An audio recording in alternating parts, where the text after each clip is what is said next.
Hello everyone, उम्मीद है कि आप सब अच्छे होंगे। आज इस वीडियो में हम लोग जानेंगे कि AIBE-19 का रजिस्ट्रेशन कब से शुरू हो रहा है और इसका एग्ज़ाम क्या होगा और एग्ज़ाम पैटर्न क्या होगा और कट ऑफ क्या होगा। ये सारी बातें इस वीडियो के माध्यम से मैं आप सभी को बताना चाहता हूं। दोस्तों, मैं हूं कुमार प्रदीप। आप लोग का बहुत बहुत स्वागत है मेरे इस चैनल पर। दोस्तों, अगर चैनल पर नए हैं तो लाइक कमेंट शेयर जरूर करें और सब्सक्राइब करना न भूलें। दोस्तों, एग्ज़ाम डेट कब है और रजिस्ट्रेशन डेट कब है, इसको मैं थोड़ा लास्ट में बताऊंगा। आपको सबसे पहले जानना ये होगा कि जब आप AIBE का तैयारी करते हैं एग्ज़ाम देने के लिए, तो आपको थोड़ी सी सावधानी बरतनी पड़ती है।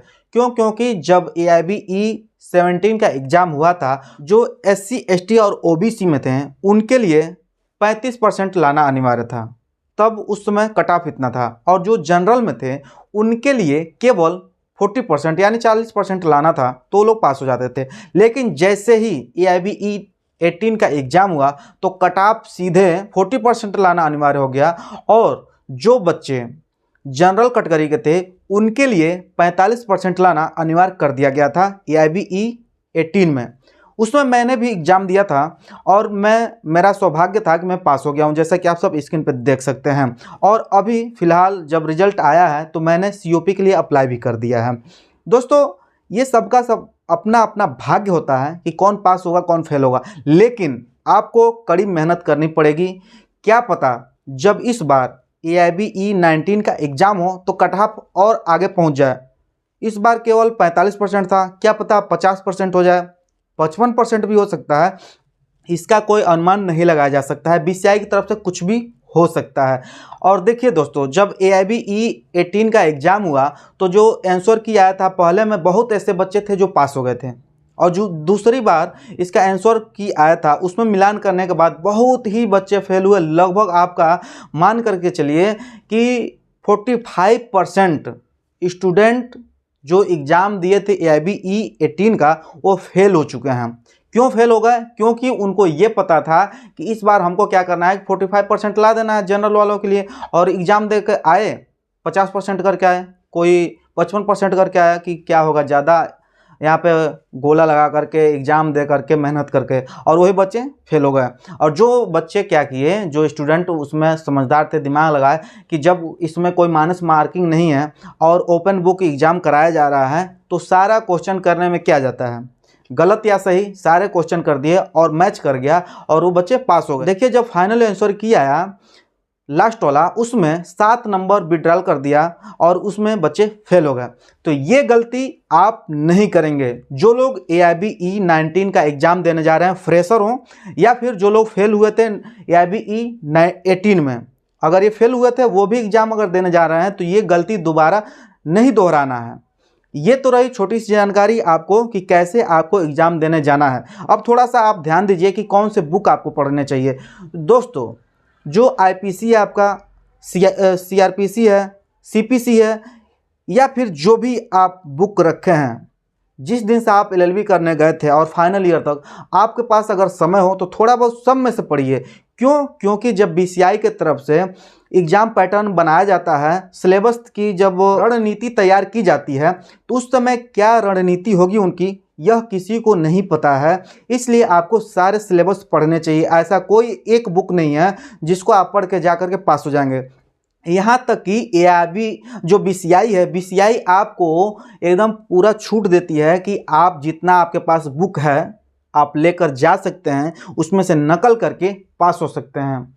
उसके बाद भी अगर आप फेल होते हैं तो ये थोड़ी शर्म की बात है, क्योंकि आप एक ला ग्रेजुएट व्यक्ति हैं, आप LLB कर चुके हैं, समाज में आप एक अलग से रुतबा रखते हैं। जो लोग LLB करते हैं उनका थोड़ा सा समाज में रुतबा अलग होता है। Suit boot tie coat pant पहन के हमेशा वकालत करने जाते हैं कचहरी में। तो ऐसे स्टूडेंट अगर फेल होते हैं तो थोड़ा सा शर्म की बात है। क्योंकि वो लोग 4 से 5 साल अपना बिताए होते हैं ला करने में, उसके बाद प्रैक्टिस करते हैं और BCI की तरफ से 2 साल तक का आपका रजिस्ट्रेशन जब आप कराते हैं, जो आपका एनरोलमेंट नंबर मिलता है वो वैध होता है। आप वकालत कर सकते हैं, बहस कर सकते हैं, लेकिन जैसे ही 2 साल बीत जाएगा तो वो वकालत करने के लिए मान्य नहीं होगा। आप काम कर सकते हैं लेकिन डेस्क पर जाकर बहस नहीं कर सकते हैं। इसके लिए आपको COP की आवश्यकता होती है और COP पाने के लिए आपको AIBE का एग्ज़ाम देना ही होगा और उसमें पास होना अनिवार्य ही होगा। अब ये जान लेते हैं कि इसका फीस पैटर्न क्या है। देखिए, जो लोग जनरल में हैं उनके लिए 3500 रुपये फीस देना होगा अप्लाई करते समय, और जो लोग SC ST और OBC में हैं, SC ST हैं केवल, उनके लिए 2500 रुपये है और जनरल और OBC के लिए 3500 रुपये है। ठीक है, ये आपको ध्यान रखना है। और जब आप अप्लाई करेंगे तो उस समय आपके पास हाई स्कूल, इंटर, ग्रेजुएशन और LLB का मार्कशीट होना चाहिए अप्लाई करते समय AIBE एग्ज़ाम देने के लिए, और उसमें जो आपने एनरोलमेंट करा रखा है अपने बार स्टेट से, उसका भी फोटोकॉपी अप्लाई करना होगा नंबर भर के।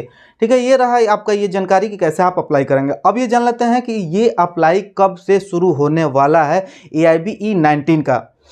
तो आप मान करके चलिए कि जो आपका मई महीना ये चल रहा है, मई के लास्ट में या फिर जून के पहले वीक में अप्लाई करने का नोटिफिकेशन BCCI की तरफ से जारी कर दिया जाएगा, ऐसी चर्चा हो रही है। मैं कई दोस्तों से बात किया हूं जो अभी इलाहाबाद में काम कर रहे हैं, प्रैक्टिस कर रहे हैं। उन्होंने मुझे बताया है कि हो सकता है कि मई के लास्ट और जून के पहले वीक में अप्लाई किया जा सकता है AIBE 19 का रजिस्ट्रेशन एग्ज़ाम देने के लिए। और इसका एग्ज़ाम क्या होगा, आप एग्ज़ाम कब होगा ये जान लीजिए। तो हो सकता है अगस्त या सितंबर में इसका एग्ज़ाम भी हो जाएगा। तो आप वेट ना करिए कि हमारा जिस दिन से अप्लाई होगा, रजिस्ट्रेशन हो जाएगा एग्ज़ाम देने के लिए, तो उस दिन से मैं तैयारी करूंगा। तो ये आपकी गलतफहमी हो जाएगी, क्योंकि बहुत बड़ा मिस्टेक यही बच्चे कर देते हैं कि मुझे बहुत जानकारी और मैं जाकर के एग्ज़ाम दे दूंगा, और वहाँ जाने के बाद फेल हो जाते हैं, क्योंकि उनके पास एक ये घमंड होता है ना कि मैं बुक लेके जाऊँगा, नकल करके पास हो जाऊँगा। तो नकल करने के लिए भी अकल होनी चाहिए। कई बच्चे इस बार फेल हुए क्योंकि 45%, मुझे लगता है 45% से ऊपर बच्चे फेल हो गए हैं, केवल इस वजह से कि ओपन बुक एग्ज़ाम होता है, मैं बुक लेकर जाऊंगा पास हो जाऊंगा, जबकि ऐसा नहीं है, फेल हो जाते हैं। मेरे साथ बहुत ऐसे स्टूडेंट थे जो मेरे अगल बगल में बैठे थे और बुक लेकर के गए थे एग्ज़ाम में और पास होने के लिए, लेकिन मैं एक भी बुक नहीं लेकर गया था, मैं उन्हीं लोग से मांग के काम चला लिया था। तो ये मेरा सौभाग्य है, मैं पास हो गया, वो लोग फेल भी हो गए, मुझसे बात हुई थी। तो आप ये गलती ना करें। तो मैं उम्मीद करता हूं कि आज की जानकारी आप लोगों को पसंद आया होगा। अगर अभी भी कोई कन्फ्यूजन है कि इसका डेट कब आएगा, एग्जाम कब होगा और कौन से आपको सिलेबस पढ़ने चाहिए, तो आप लोग मेरे दिए गए नंबर पे कॉल कर सकते हैं, मुझसे जान सकते हैं, पूछ सकते हैं। आप लोग का बहुत बहुत धन्यवाद है वीडियो देखने, जानने, सुनने के लिए। हम लोग मिलते हैं एक नए वीडियो में एक नए टॉपिक के साथ। लेकिन उससे पहले दोस्तों, अगर ये जानकारी केवल आप तक ही सीमित रह जाएगी तो ये वीडियो बनाने का कोई मतलब नहीं है। आप अपने दोस्तों के पास जरूर शेयर करिए जिनको एग्जाम देना है AIBE 19 का।